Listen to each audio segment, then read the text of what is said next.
1 जनवरी 2026 से सरकार बड़े बदलाव करने वाली है, जिनमें से 7 बड़े बदलाव हम आपको बताने वाले हैं, जो हर हिंदुस्तानी के लिए सुनना बहुत ज़्यादा ज़रूरी है।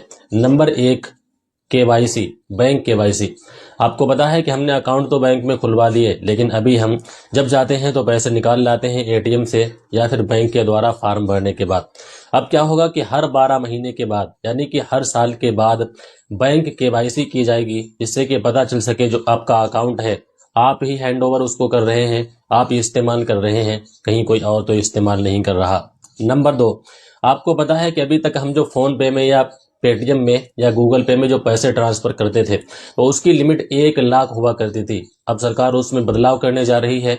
1 जनवरी 2026 के बाद आपको पता है कि जो 1 लाख की लिमिट है ना, वो 2 लाख की लिमिट कर दी जाएगी। यानी कि अब आप हर यूपीआई आईडी से, हर एक नंबर से 2 लाख पैसे ट्रांसफर कर सकते हैं। नंबर 3, हर जगह स्मार्ट मीटर लगाए जाएंगे। अभी जो बिजली हम यूज कर रहे हैं, इस्तेमाल कर रहे हैं, वो नॉर्मल मीटर लगे हुए हैं, और हर जगह अब स्मार्ट मीटर लगाए जाएंगे, और स्मार्ट मीटर पर 15 से 20% तक की छूट भी दी जाएगी। और जो बिजली बिल आ रहा है, अभी ये सामान्य आ रहा है, नॉर्मल आ रहा है, जो दिन का है वही रात का है, जो सुबह का है वही शाम का है। लेकिन स्मार्ट मीटर लगने के बाद हर वक्त का सुबह का बिल अलग आएगा, रात का अलग आएगा और शाम का अलग आएगा। यानी कि रेट में कुछ घटा बढ़ा दिया जाएगा।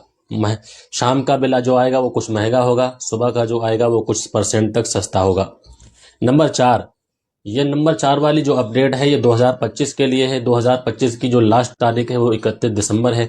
31 दिसंबर तक आप अपना पैन कार्ड आधार कार्ड से लिंक करवा लें, वरना आप कोई भी बैंकिंग काम, जैसे लोन हो गया या फिर एफडी हो गई, या फिर बहुत सारी चीज़ें जो बैंक में अकाउंट वगैरह होते हैं, पैन कार्ड से जो काम होते हैं, वो आप पैन कार्ड वाले काम नहीं कर पाएंगे, क्योंकि आपका पैन कार्ड की मान्यता ख़त्म हो जाएगी अगर 31 दिसंबर तक आपने पैन कार्ड को आधार कार्ड से लिंक नहीं करवाया।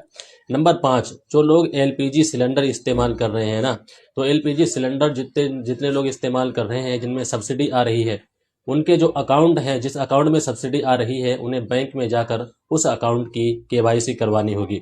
नंबर 6, 1 साल में आप जो ट्रांजैक्शन करते हैं ना फ़ोन पे से, अगर आपने बार बार ट्रांजैक्शन किया तो फिर उसकी इंक्वायरी हो सकती है। और अगर आपने 1 साल में 10 लाख से ज़्यादा ट्रांजैक्शन कर दिया अपने फ़ोन पे से या फिर गूगल पे से या पेटीएम से, अगर आप ट्रांजैक्शन 10 लाख से ज़्यादा कर देते हैं साल भर में, तो फिर आपके यहाँ जो है पूछताछ हो सकती है आपसे, आपको बुलाया जा सकता है। और अगर आपका वाइड मनी है तो फिर आपको कोई दिक्कत होने वाली नहीं है, लेकिन अगर आप ब्लैक मनी कुछ है, कुछ ऐसा गड़बड़, तो फिर आपसे पूछताछ भी हो सकती है।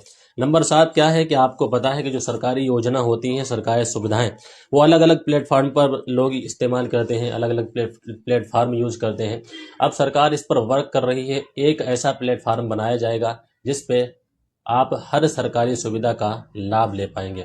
तो ये थी 7 बड़े बदलाव जो हमने आपको बताए हैं। वीडियो को लाइक करके इसको आगे